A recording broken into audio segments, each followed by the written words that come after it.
श्रीगणेशपञ्चरत्नं मुदाकरात्मोदगं सदा विमुक्तिसाधकं कलाधरावतं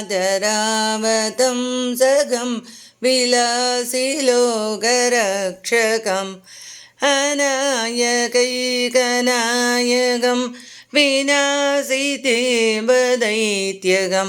नदासुभासुनाशकं नमामि तं विनायकं नमामि तं विनायकम् श्री गणेश पंचरत्नम सेकेंड श्लोका नदेतरातिभीकरं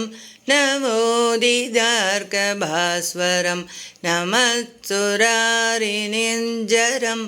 नदातिकापदोत्तरं सुरेश्वरं निधीश्वरं गजेश्वरं गणेश्वरं महेश्वरं तमाश्रये परात्परं निरन्तरं समस्तलोकशङ्करं निरस्तदैत्यकुञ्जरं तरेतरोत्तरं वरं वरे भवत्रमक्षरं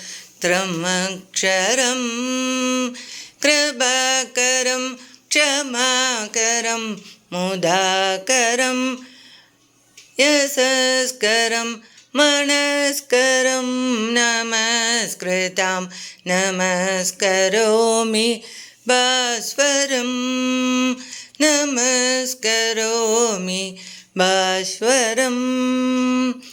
अकिञ्चनातिमार्जनं चिरन्दनोक्तिभाजनं पुरारिपूर्वनन्दनं सुरारिगर्वसर्वणं प्रभञ्जनसभीषणं धनञ्जयादिभूषणं कपोलदानमरणं भजे पुराणवारणम् निदान्तगान्तदन्तगान्धिम् अन्धगान्तगात्मजम् अचिन्त्यरूपमन्तहीनमन्तराय कृन्तनं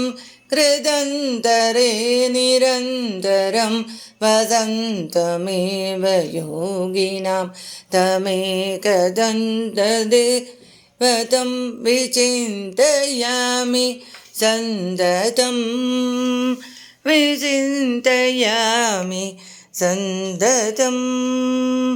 महागणेशपञ्चरत्नमातरेण योन्वगं अजल्पति प्रभादके हरिति स्मरन् गणेश्वरम् अरोगताम् अदोषदां सुसाहितीं सुपुत्रतां